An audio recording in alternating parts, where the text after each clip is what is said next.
To me and to the EFF, South Africa comes first. We want to protect our country and our continent called Africa, because all African states look up to South Africa, to be honest.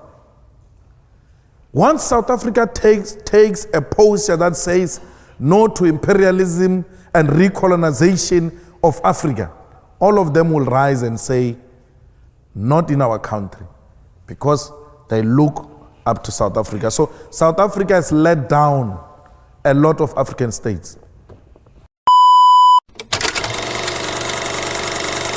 We come from a country where students are in the forefront of the struggle. We come from a country where students are leading the struggle against colonialism. We come from a country where students are fighting against white supremacy and a capitalist system that has divided our country and excluded the indigenous people of South Africa and Africa as a whole. It is the students of South Africa, following the speech of the EFF in Parliament of South Africa, that demanded that Rhodes must fall.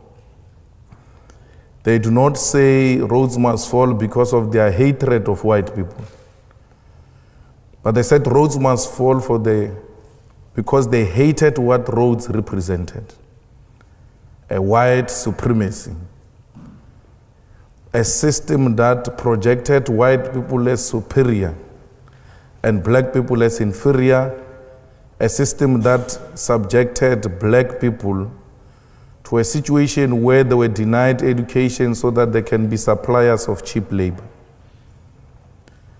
Rhodes took our land.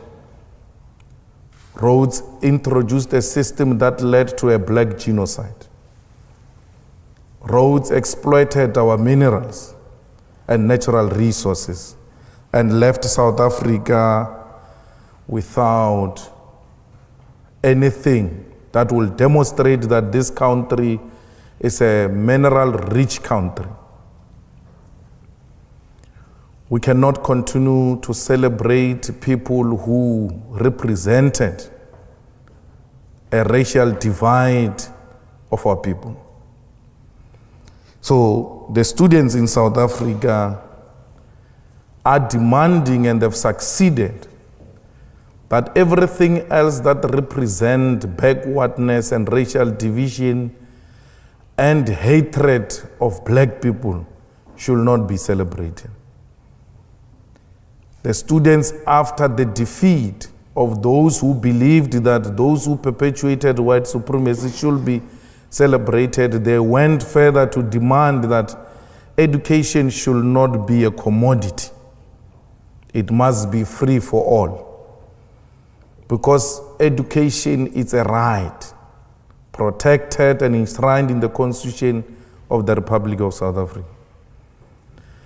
They agreed, those students, that no university in South Africa should increase fees, because fees as they are now, they're extremely expensive. The government of South Africa agreed that they will not increase fees, and they thought that they have successfully silenced the students. Upon agreeing, in the same way they agreed to remove Rhodes, the students said 0%, no increase is not enough, we want free education. Following the success of the students to put on the national agenda the importance of education, then the workers in the university demanded to be incorporated as employees of the universities, because in South Africa, workers are not part of the staff complement of the universities. They are outsourced, they are owned by labor brokers, they've got no benefits, they've got no rights.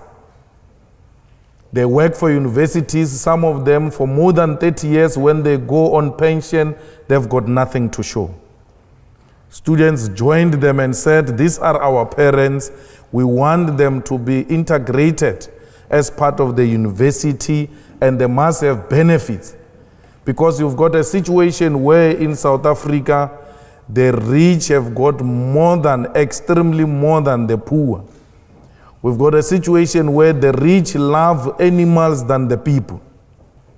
The dogs of rich people in South Africa have got medical aids, but the domestic workers and university workers, the farm workers, the petrol attendants, the security guards do not have medical aids, neither do they have rights as workers. They all work for a system called labor brokers. So students, like they did during apartheid days in South Africa in 1976, they've now influenced a new era, a new terrain of struggle, where the interests of the poor are firmly put on the agenda of South Africa. Today, South Africa discusses minimum wage. Today, South Africa discusses how the rich can share wealth with the poor, because the young ones are in the forefront of the struggle to transform South Africa. In South Africa, for the past 21 years, politics which were represented there were right-wing politics, which led to the ruling party also taking a right-wing direction because it only had competition from the right. There's never been a legitimate, credible left formation to challenge the ruling party or to have a ruling party striving for balance. All right, listen up. If what this gentleman is saying about South Africa is true, is really something that is happening, then change is needed in South Africa. A paradigm shift. Like there cannot be any more masquerading of citizens, coloreds, thinking that they are one. There's got to be a certain kind of a shift as far as you see the governance and the control of South Africa, is concerned. And I find that there is a kind of a dilemma, kind of a situation in South Africa. The blacks of South Africa believing that they've been depleted or their land has been taken by the whites minority, and the whites, they believe that they have a right to maybe possess those particular pieces of land, and something that if can't really be addressed, it's still an issue in South Africa. I had to patch this particular video up here. I know most of you may be thinking that this thing is the old, so this is from the archives. It is through the archives that we are able to carve our future. So, and sentiments as far as Africa, the future of Africa is concerned, and the Africans, what exactly their place is in global domain or a global platform. And guys, if you do drop by accident, do give me a like, a comment on the comment section of what you think this particular video has been and what sentiments of Malema has been all through. And again, by the end of it, I'll also come back with more of the same. Let's keep on watching. Because nature does not allow a vacuum, the organization called the Economic Freedom Fighters emerged and closed that gap. The EFF emerged in South Africa because South African working class demanded a proper representative of the working class. EFF emerged in South Africa because the unemployment increased in South Africa. The poverty levels increased in South Africa. The inequality increased in South Africa. We have a situation where the levels of corruption in South Africa are actually institutionalized.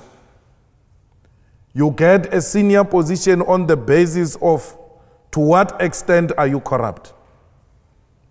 If you are anti-corruption, you never get a promotion, because the state favors those who are corrupt. We have a situation in South Africa where a white-owned capitalism or economic system has been exploiting our people and our people have not been benefiting from the mineral resources in our country. We have a company called the London Mine, which is mining in a place called Marikana. In that mine, the mine has got everything, all the basic needs: water, electricity, roads. And just next to a mine is a township or a village where black people stay without water and electricity, without roads, without proper schools. Yet London Mine is taking their platinum and reinforcing and making London and Britain to be what it is. Literally, between the mine and the community is a dumping area where the children coming from that community go and look for food in that dumping area. It is in the same mine where 34 workers were killed by a London mine. Those workers did not demand anything except a living wage. One of the workers in an interview, when he was interviewed and he was told, "You are looking for too much money, yet you are not educated. Why do you look for so much money? You have not been to school." He said, "I want this money so that I can take my child to school, so that my child cannot be like me. I want to produce a CEO of a mine." They were fighting to have roof over their head. They did not have weapons in their hands. But the government of the day responded to those genuine demands of the people by sending police with rifles, and people were killed because they demanded enough money to take their kids to school. Some of them, when police arrived, they raised their hands and pleaded that police should not kill them. Police shot defenseless masses of our people. One of the people who was shot there was one man who was wearing a green blanket called Mambush, with more than 7 bullets found on his head on a close range, because they demanded money and more money from London Mine. When people demand water, they get shot at and killed by the government. When people demand better living conditions, the response of the state is to kill those people. We're fighting against that. When the students demand free education, they get locked up by the regime. We're fighting against that. We're fighting for equality in our country. We do not want to replace white supremacy with black supremacy. We want to create a society where all of us exist as human beings and not as white and black. We want to restore the dignity of the African continent and position Africa as an equal partner in the world economy and international politics. We want Africa to be like Europe. We don't want Europe to treat Africa like it is its own subject. Africa's time is now. No one should continue with the exploitation of our minerals without our involvement. Hey guys, this really got my attention. It's painful.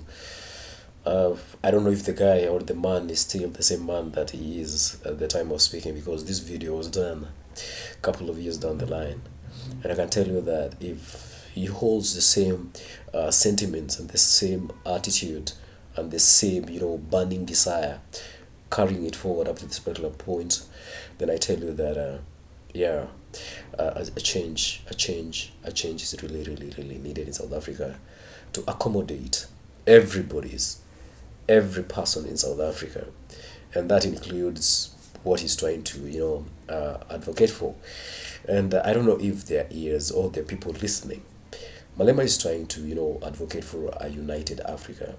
Time and time again, even in his, talk, he doesn't refrain to a specific, region in Africa, like in South Africa as a country, but he's one person who's got a bigger future, future for the Africa, and I see that one clearly from his, words and articulations and many speeches that he has made.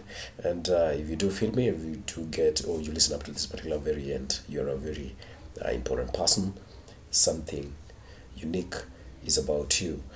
We're going to pause it at this particular point and then stay put for the next upload. We're going to be doing this on enlightening our people, African people, about our true authenticity, our value, and the future that we yet to embrace and where exactly we are headed to. Cheers for now, guys. Stay put.